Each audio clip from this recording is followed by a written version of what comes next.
eu posso dizer, mal comparando, ou até acertando precisamente, que a videira que gera a uva e a figueira que gera o figo é para o israelita, principalmente naquela época, como a mandioca e a cana-de-açúcar é para nós. A mandioca e a cana-de-açúcar são culturas que, principalmente antigamente, agora a mandioca nem tanto, mas é a base da nossa alimentação. A cana-de-açúcar também é a base da nossa economia ainda e da nossa alimentação. E a figueira e a videira eram bases da alimentação e era uma coisa muito comum para um judeu comum, para um cidadão de Israel.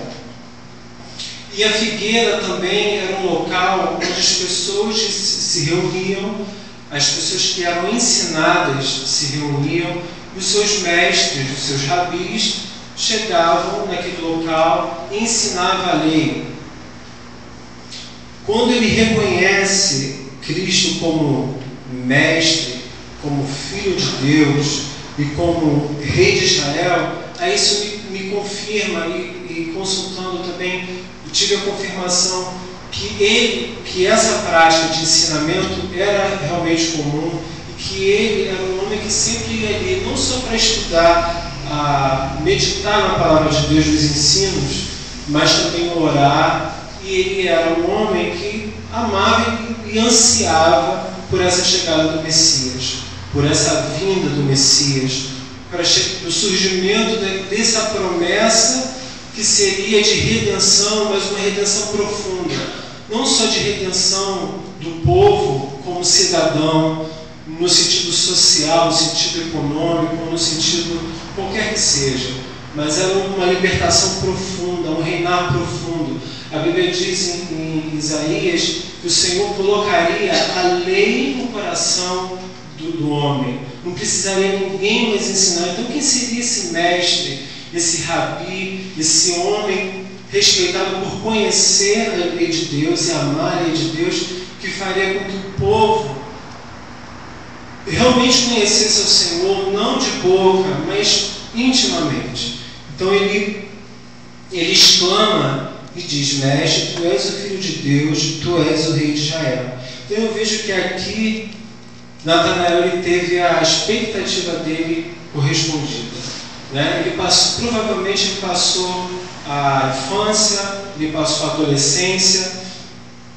Natanael, segundo os estudiosos, teria uma idade muito aproximada com a idade de Cristo, tinha uma ciência, ele tinha experiência do que era Israel naquele momento, a Galileia naquele momento, mas ele tinha essa expectativa, ele passou esse tempo todo de ensinamento, de disciplina para conhecer e amar o Senhor. Diferentemente dos fariseus e dos saduceus, ele amava o Senhor. Então Cristo ele diz assim: ao que Jesus lhe respondeu: por que te disse que te vi debaixo da figueira crês? Pois maiores coisas que estas verás. E acrescentou: em verdade vos digo que vereis o céu aberto e os anjos de Deus subindo e descendo sobre o Filho do Homem. E aqui me remete a um versículo que Paulo fala, que a Bíblia fala mais adiante, que o Senhor ele é poderoso para fazer muito mais do que nós aguardamos e esperamos, muito mais abundantemente. E aqui nós vemos que a expectativa dele era de ver o Rei de Israel, e ele viu. Ele reconheceu, o Espírito testificou nele que aquele era o Rei de Israel, que aquele era o Filho de Deus. Mas em Cristo ele faz uma promessa adicional para ele, que porque eu te disse isso, tu crês? Ele tinha fé. Então eu te digo mais, que vereis os céus abertos e os anjos de Deus subindo e descendo sobre o Filho do Homem.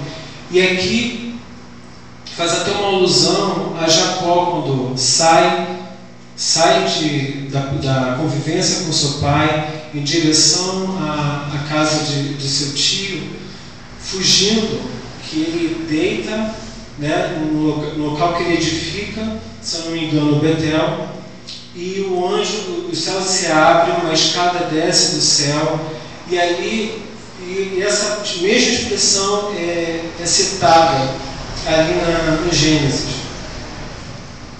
E uma outra coisa que me chamou a atenção em relação a essa palavra expectativa, a gente pode adicionar a palavra esperança. Ele tinha esperança, acredito que enquanto ele vivesse, ele tinha esperança de ver, talvez ele não visse, mas ele teve a graça de, enquanto ele está vivo, ele conhecer pessoal em carne, encarnado, Cristo Filho de Deus.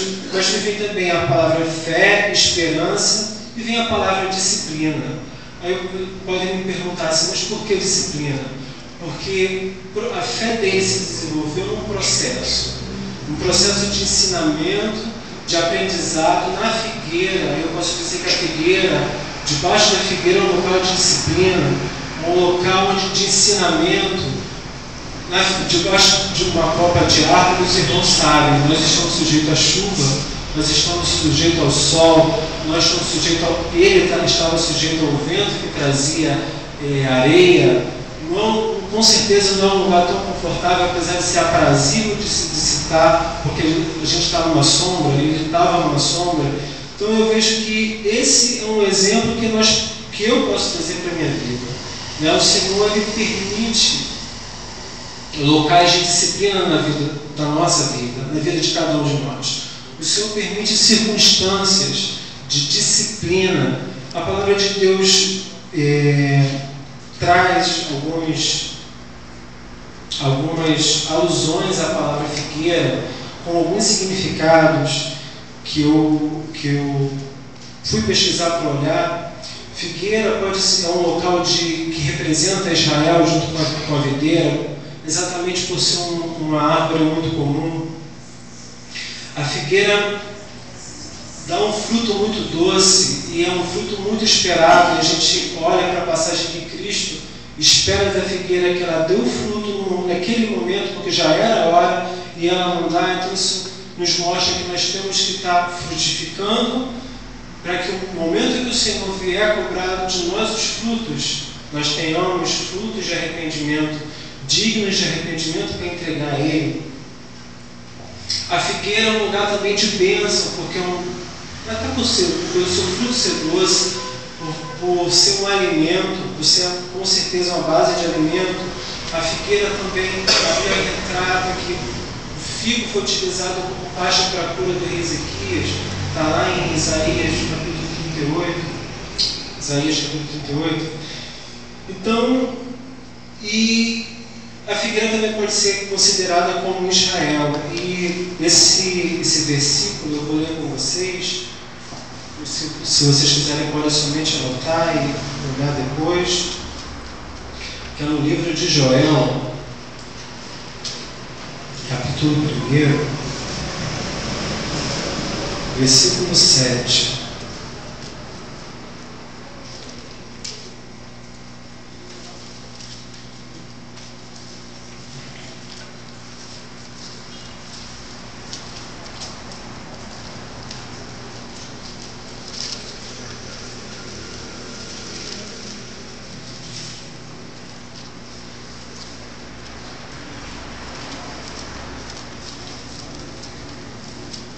Joel capítulo 1, versículo 7,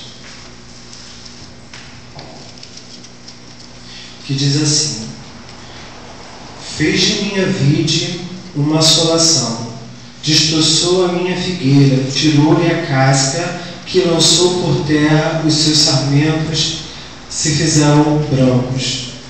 Aqui esse versículo, só para dar uma breve explicação, Deus fala numa situação em que Israel estava sendo pressionado pelo Senhor, está sendo chamado à exortação, e aqui ele faz uma alusão.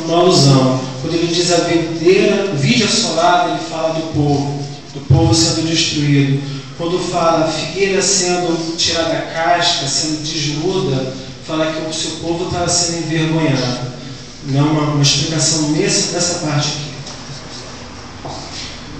Então, isso me fez lembrar lugar de disciplina, lugar de ensinamento. A gente sabe que o cristão, importa que o cristão passe por algumas dores, a palavra de Deus diz isso.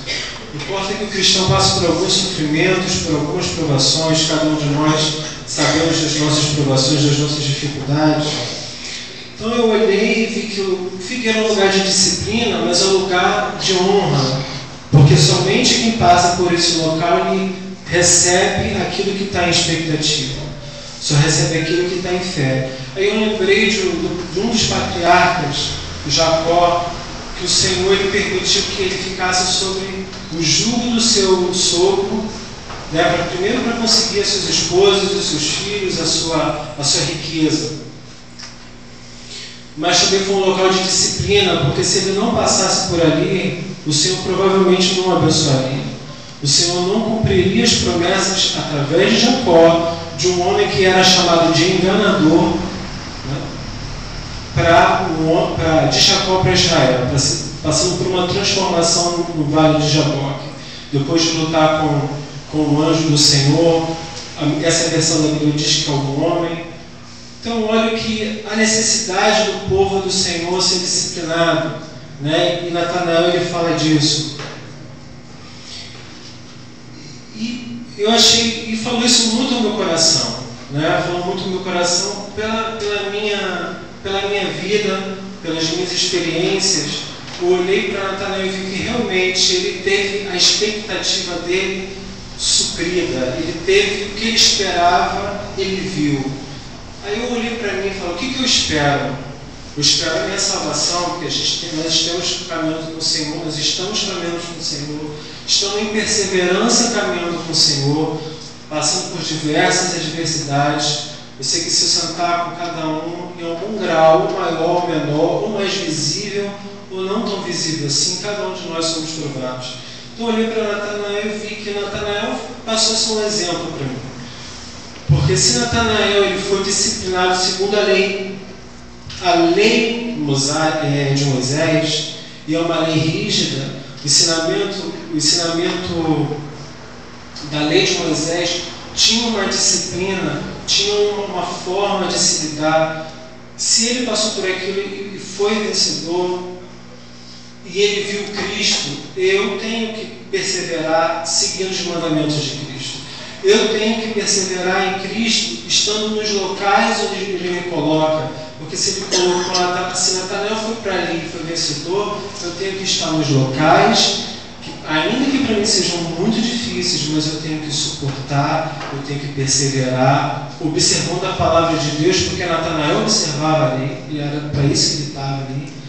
Natanael, ele estava ali debaixo, ele poderia estar curtindo um pouco o vento, olhando a paisagem, ou não, ele poderia estar ali meditando. Então eu tenho que fazer a mesma coisa. A igreja é necessário fazer a mesma coisa, para que a igreja receba o que ela espera, o que ela tem expectativa. Aí você pode me perguntar assim, mas Davidson, mas eu tenho expectativa de transformação, de cura. Meu Senhor, Ele não pode ser limitado só para isso. Eu vou dizer para você, realmente, nós não devemos esperar do Senhor, como Paulo fala, só nessa terra, que seríamos miseráveis. Se eu ficar só esperando do Senhor que Ele me cure, ou que Ele me transforme, meu coração nas minhas feridas, nas minhas dores, e não perseverar sempre, e ainda que eu não receba, mas eu confiar que eu tenho a salvação, e perseverar em salvação, por essa salvação, mantendo a fé para que a minha coroa de salvação não seja roubada, como os irmãos falaram no domingo. Então eu olho para isso e vejo, é esse lugar de disciplina, é esse lugar de perseverança que é necessário passar.